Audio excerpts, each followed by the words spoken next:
ഇത്ര പെട്ടെന്നൊരു കുതിച്ചേറ്റം ഉണ്ടായിടൂ, അത്ഭുതം തന്നെ.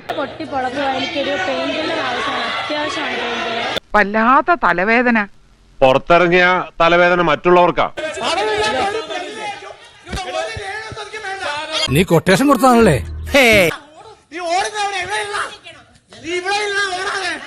ഒരാളെ ഒരു അപകടത്തിലേക്ക് പറഞ്ഞുവിടുമ്പോ എന്തൊരു മനസമാധാനം എന്നറിയാമോ?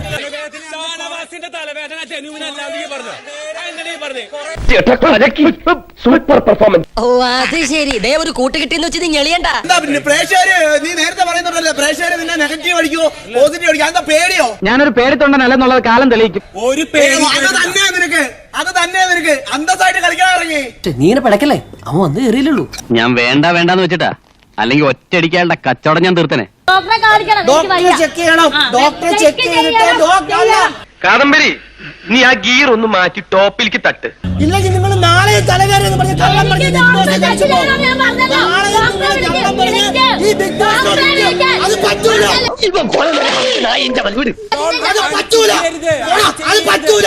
ഞാനൊരു എഴുതാപാതയാ. എന്നെ മാനം കെടുത്തി തോൽപ്പിക്കാന്നുള്ള ആശ മനസ്സിൽ വെച്ചേക്കും. റെനുവിന് ഭയങ്കരമായിട്ടുള്ള തലവേദനയാണ്, തല പൊട്ടിപ്പൊളിയുന്നു എന്നാണ് പറയുന്നത്.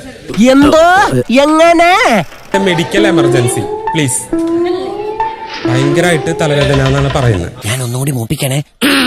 അല്ല, എന്ത് ക്യാപ്റ്റൻ? ഷാനവാസിന് ഞാനല്ല, അത് ശരിയല്ല. അത് ക്യാപ്റ്റൻ ഇപ്പൊ പറഞ്ഞത് ശരിയല്ല. തലവേദന ഉണ്ടോ എന്ന് പറഞ്ഞാൽ എങ്ങനെയാ ഇപ്പൊ ചെയ്ത ശരി?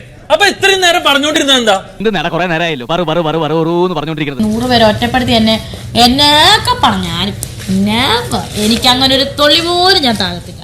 എന്തായാലും നാക്കല്ലേ വായി കിടക്കണേ, അതിനെ നമുക്ക് നേരിടാം. ഫ്ലവർ അല്ലടാ, ഫയർ ആണ്. താഴെല്ലടാ. അപ്പോ എല്ലാം ദൈവത്തിന്റെ കയ്യിലാ. ഭാഗ്യമുണ്ടെങ്കിൽ നമുക്ക് വീണ്ടും കാണാം.